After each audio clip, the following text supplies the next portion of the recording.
oportunidad vamos a ir al Evangelio según San Lucas, en el capítulo 16, los primeros 14 versos del Evangelio de San Lucas, el médico amado, como le llamaba San Pablo, que escribió el libro de los Hechos de los Apóstoles y también el registro del Evangelio. Comienza diciendo así: Jesús contó otra parábola a sus discípulos.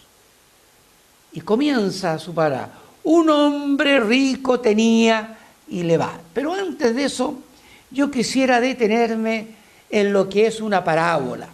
Algo que hemos escuchado tantas veces, pero centralizarlos un poco cuál es el objetivo de hablar por parábola.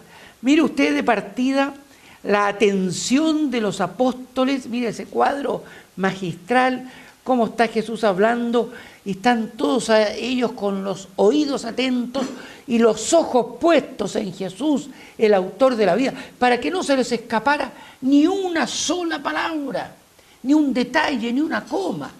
Así debiera ser el interés de cada uno de los cristianos y aún de las personas que tienen interés por los temas trascendentes, con suma atención, concentración, porque estas palabras que un siervo repite hoy día, las da a conocer, son palabras que brotaron de los labios del Maestro, de su propio corazón, de su propia mente.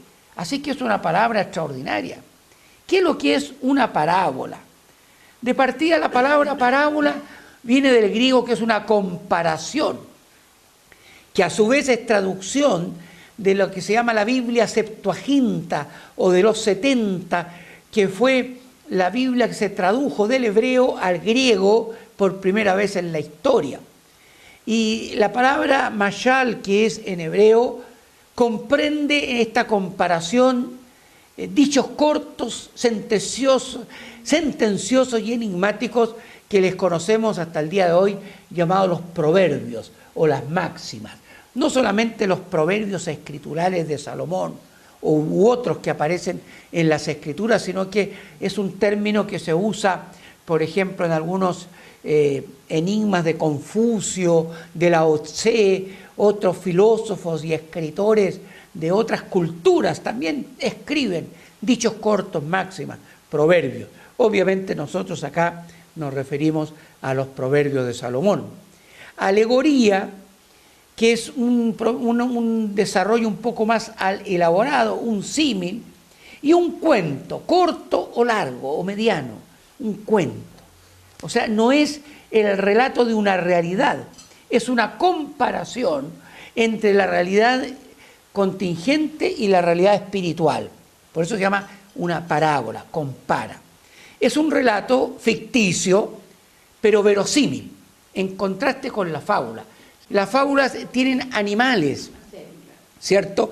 Van orientadas que no son hechos reales, son ficticios para dar contenido, ¿cierto? En cambio, la parábola toma elementos de la realidad para dar a conocer una verdad espiritual. Es un método llamativo de enseñanza. Aquí los pedagogos, quien es profesor o profesora, o el sentido común indica que el pedagogo tiene que buscar elementos que sirvan a la enseñanza. Así que es un método de fácil asimilación y que además las aplicaciones son inolvidables. Yo le voy a recordar algunas más adelante y se va a dar cuenta usted que hay muchas que la escuchó una vez y nunca se les olvidó una parábola. Jesús mismo en Mateo 13 conversando, el sembrador salió a sembrar. Se fija usted, sembró una semilla, cayó junto al camino, la otra acá. Entonces está dando un hecho real, pero con un contenido espiritual. Y él le preguntaron los discípulos: Señor, ¿por qué les hablas en parábolas? Y él les dijo que a ustedes, a los discípulos, a los cristianos, a los creyentes, les es dado saber los misterios del reino de los cielos, pero a ellos no les es dado. Tienen oídos y no oyen, ¿cierto? Tienen los oídos engrosados, el corazón lleno de otras cosas. ¿Y por qué razón? Mire usted esta conclusión. Los misterios solo pueden percibirse cuando la mente está abierta hacia Dios. Si la mente no está abierta, como usted tiene la mente abierta hacia las cosas de Dios, por algo está sintonizando y conectado e interesado en esta meditación y reflexión, entonces tiene la mente dispuesta, pero el que no, entonces no tiene ningún sentido, es como echar la perla a los chanchos, a los cerdos, ¿no? Y Jesús dijo: te alabo, Padre, Señor del cielo y de la tierra, que escondiste estas cosas de los sabios y de los entendidos y las revelaste a los niños. David, por ejemplo, comprendió su falta, su pecado, un caso muy emblemático. Él cometió adulterio con Betsabé y nunca reconoció. Él pensó que tenía su derecho por ser rey, esa autoridad. Se había extralimitado. Y tuvo que llegar el profeta a contarle un cuento corto, a decirle una parábola. Y fue cuando el profeta Natán le empieza a contar este mashal, esta parábola. Y le dice: había dos hombres en una ciudad, uno rico, el otro pobre. El rico tenía numerosas ovejas, vacas, pero el pobre no tenía más que una sola corderita que él había comprado y criado y compartido con esa ovejita, y refería a su cónyuge, ¿no?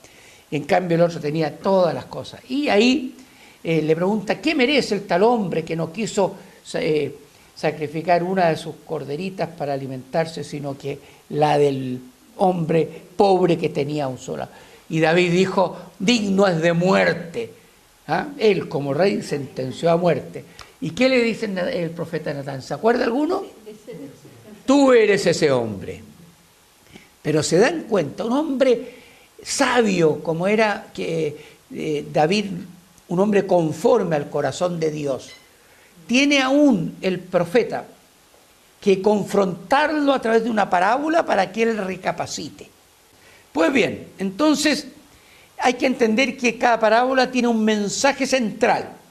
Yo quisiera que en su mente, ahora que vamos a escuchar esta parábola del siervo astuto o infiel, que vayamos pensando, en la medida que la escuchamos, cuál es el mensaje principal de la parábola, lo central que se quiere explicar. Y eso nos va a permitir entender una experiencia básica humana, más allá de la comprensión intelectual. Bueno, vamos a la parábola. Jesús contó otra vez otra parábola a sus discípulos. Un hombre rico tenía un administrador a quien acusaron de derrochar sus bienes. Y aquí partimos con un primer elemento, ¿no? Un administrador, si usted, vamos a poner el caso de un fondo, aún de una empresa, alguien puede ser dueño de un fondo y pone a un capataz, a un administrador que le lleve adelante las cosechas, las siembras, el pago de la gente, que le cuente las ventas, en fin, y le haga toda la tarea. Y este administrador fue acusado de derrochar sus bienes. En lugar de administrarlos correctamente, los derrochó. Así que le mandó llamar el dueño de la hacienda y le dijo: ¿qué es esto que me dicen de ti? Rinde cuentas de tu administración, porque ya no puedes seguir en tu puesto. Es decir, le dio el sobre azul. ¿Sabes? Ya no lo que me cuentan. A ver, explícame si es así, como me han venido a testificar personas cercanas con mucha documentación de que tú has despilfarrado los bienes que yo te he puesto ahí para administrar. ¿Sabes? Ya no puedes seguir más en tu rol de administrador. Pero evidentemente que aquí está hablando que el dueño de todo, ¿quién es el dueño del oro y la plata? El Señor, ¿cierto? ¿Quién es el dueño de nuestra vida? El Señor. ¿Quién es el dueño de nuestros dones, talentos, capacidades que Él nos da? Él. Él nos reviste de capacidad y dones. Entonces, aquí está apuntando en que nosotros somos tan solo administradores de todo lo que tenemos, y estamos hablando de recursos humanos, dones, talentos y recursos económicos, también que Dios nos permite proveer, ¿cierto? Por pura gracia Y a veces incluso el que es fruto de sus propias manos dice: no te envanezcas diciendo mis manos me han hecho obtener esta riqueza. Es la gracia de Dios que te dio la capacidad de generar recursos. Aún también lo dice la Escritura. Cuando uno ya no puede más administrar lo que Dios le ha dado. Cuando no podemos más administrar las cosas que Dios nos ha dado.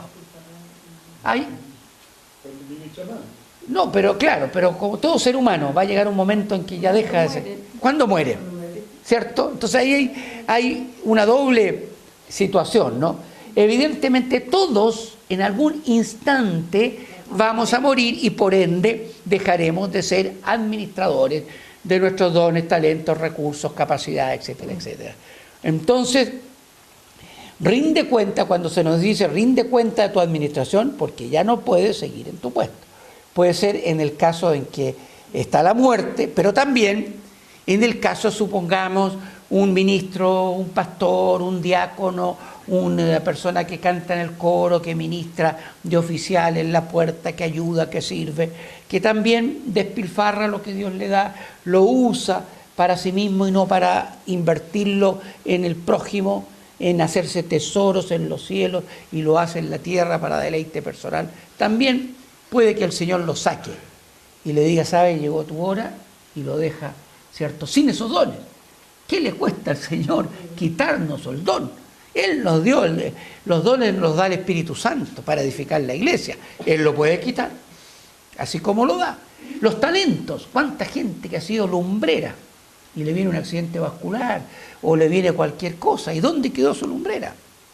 No, o sea, Dios tiene manera y forma de quitarnos rápidamente, ya sea por una mala administración, pero así todo, sea mala o sea buena, a fin de cuentas la muerte nos va a acabar nuestro periodo, y ahí tendremos que dar cuenta. Mire qué hermosa el sentido de la parábola, ¿no? Y ahora, ¿qué hizo este administrador? Por eso se llama el administrador astuto, sagaz, porque él dice: ¿qué voy a hacer ahora? Que mi patrón está por quitarme el puesto. No tengo fuerzas para acabar, o sea, no puedo agarrar una pala, una picota y ponerme a arar la tierra porque no estoy acostumbrado. Mis manos han estado todo el tiempo contando dinero, administrando, pero no en el trabajo. No podía tomar un trabajo de obrero, ¿cierto? Quizás también por flojera, por negligencia, lo que fuese, no podía. O decía: por otro lado, me da vergüenza pedir limosna, no van a pensar que el administrador, que era conocido en toda la comarca, va a estar ahí en la plaza, en el Paseo Ahumada, con la mano extendida pidiendo limosna, ¿cierto? Y que todos lo conocían. No podía. Pone el contraste, ¿no? De situación. ¿Qué voy a hacer? No tengo fuerza. Entonces, tengo que asegurarme que cuando me echen de la administración, porque ya me advirtieron, habrá entre medio un juicio sumario, quizás algo para detectar, pero ya me echen, haya gente que me reciba en su casa. Ah, ya sé lo que voy a hacer. Y él dice, llamó entonces a cada uno de los que le debían algo a su patrón, y al primero le preguntó: ¿cuánto le debes a mi patrón? 100 barriles de aceite. Entonces el administrador le dijo: mira, toma tu factura, tu deuda, y redúcela a la mitad, 50. Yo te condono, ¿cierto?, 50 que no lo vas a pagar. Como yo represento al patrón, le quita. Y claro, obviamente que administró mal los bienes del patrón, porque no cuesta nada administrar así los bienes ajenos. ¿Ah? Esa es una manera muy fácil.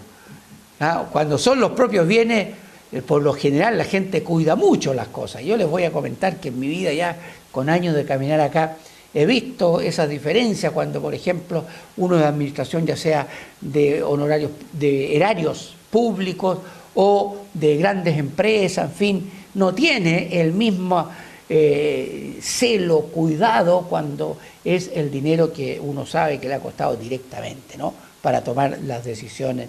Es mucho más delicado y se esmera en cuidar incluso las cosas, los bienes que tiene, ¿no?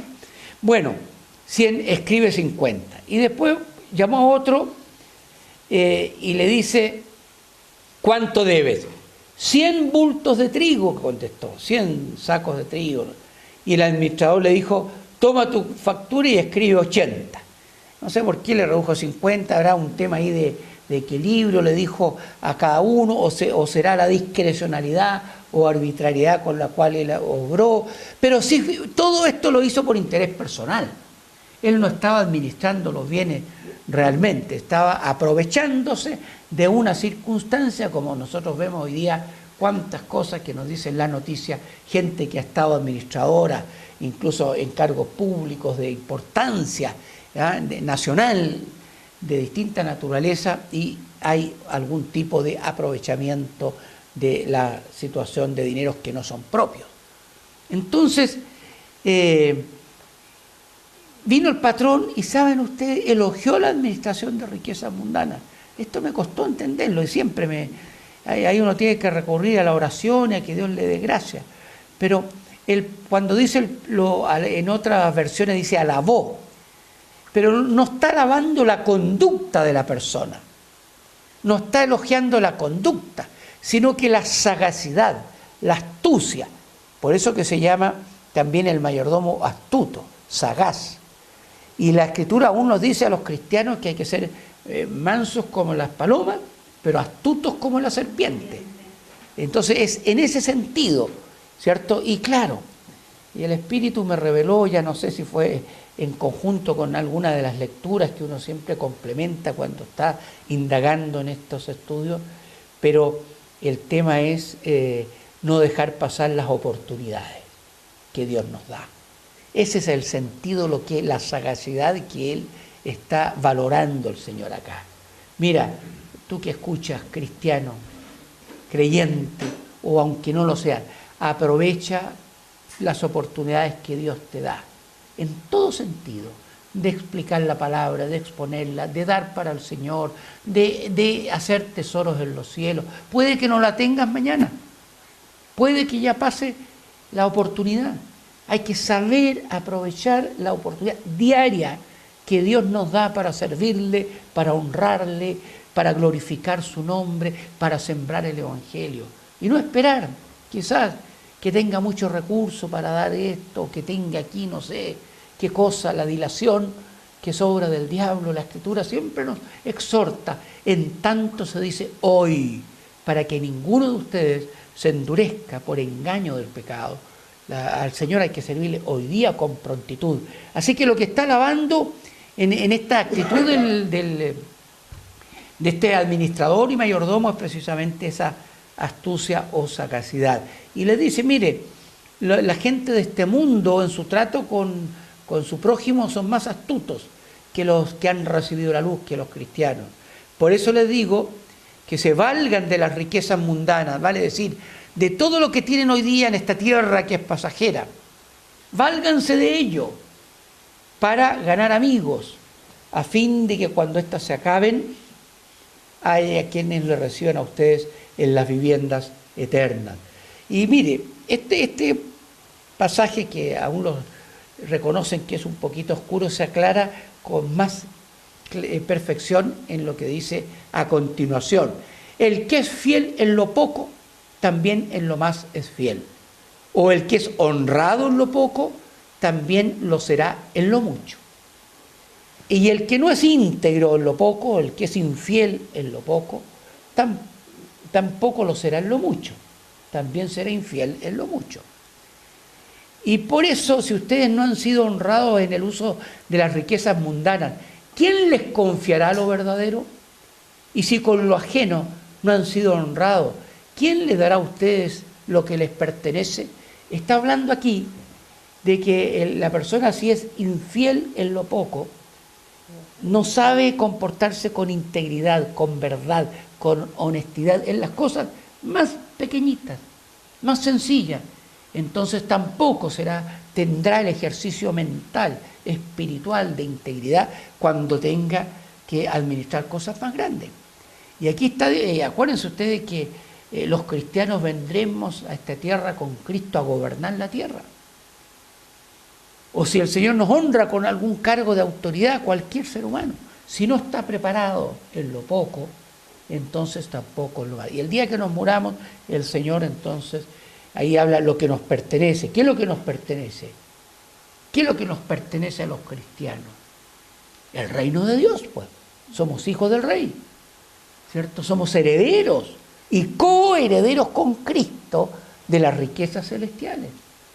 Entonces, ¿cómo vamos a administrar si en esta tierra, con los recursos mundanos, mezquinos, limitados que son en esta tierra, no nos sabemos invertir para el futuro y los gastamos en solo deleites, en placeres, o bien le damos al Señor lo que nos sobra y no realmente lo que nos cuesta? Yo les quiero hacer un llamado en estos tiempos tan críticos. Son tiempos terribles, donde se ha levantado una persecución global hoy día porque se conoce en forma rápida en todas partes, ¿cierto? Una tremenda persecución, como vemos, a gente tan sencilla, tan humilde.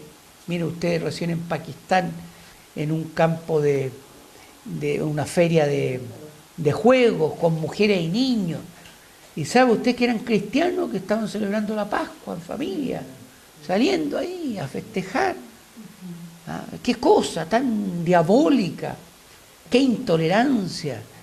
Y nosotros acá en Occidente, en fin, distraídos por un partido de fútbol o pensando que cosas tan transitorias van a tener un valor, y en general no quiero juzgar a nadie, pero decir que las apetencias de este mundo son tan sutiles y tan atractivas que aún el cristianismo en Occidente está adormilado, está adormecido, y por eso estos países occidentales que otrora fueron lumbreras del cristianismo, que se reflejaban en sus constituciones, en sus leyes, en sus principios, en sus valores, cada día más va perdiendo fuerza y la gente se desafecta.